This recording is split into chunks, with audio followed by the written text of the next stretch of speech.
Dan Dickau, Scorebook Live, Washington, in the next installment of High School Legends. This time, Spokane native from Meade High School, class of 2003, Adam Morrison. Adam, one of the things that in the state of Washington, everybody tends to gravitate towards knowing the West Side teams, and rightfully so. They're really good. Yep. This year, you've got a number of Division I signees, some other prospects, and the teams are really good.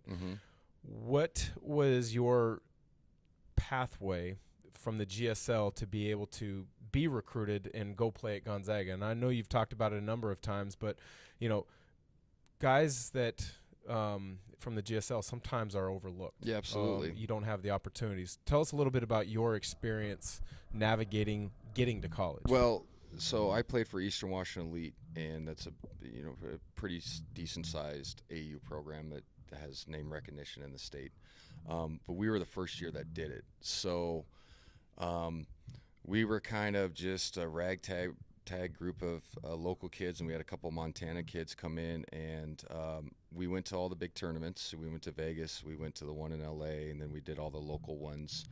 And my recruiting process was odd because at the time going into my junior season, I really blossomed. I was starting to fill out, and I'm skinny now, but I was starting to mature as a human being, and I didn't have all the pub, but people around town knew that I was a good player.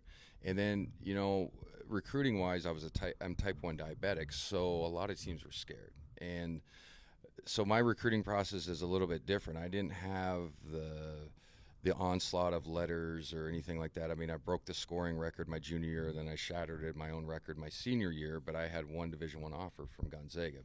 So when I talk to people about the recruiting process, I'm like, look, I'm kind of green as you are, right? Because I don't understand what it's like to have coaches constantly at your high school, coaches constantly calling your phone. It was, hey, Coach Feud, do you like this kid? And they knew my dad from the past, from the JUCO routes, so he had a relationship with him, and he was like, hey, he's 6'3", 6'4" now. He's probably going to be 6'7", 6'8". He's a late bloomer, and so they kind of rolled the dice.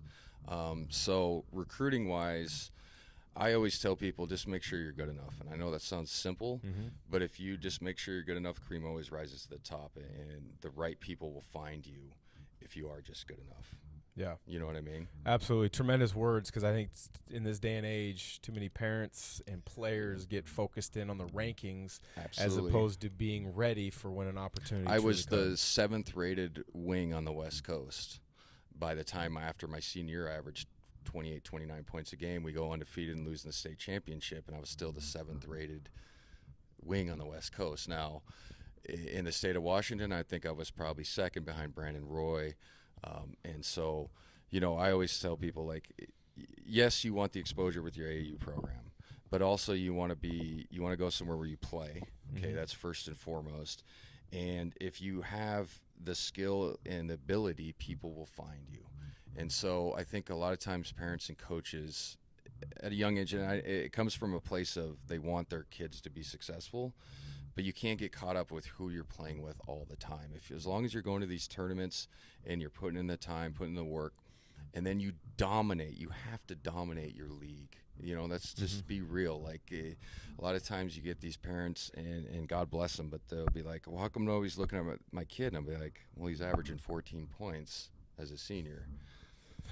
Right? He's not Division I talent. It's nothing against him. He could probably go play somewhere else, but you have to be a Division I athlete. You understand this. You dominated your high school league, I'm sure, right?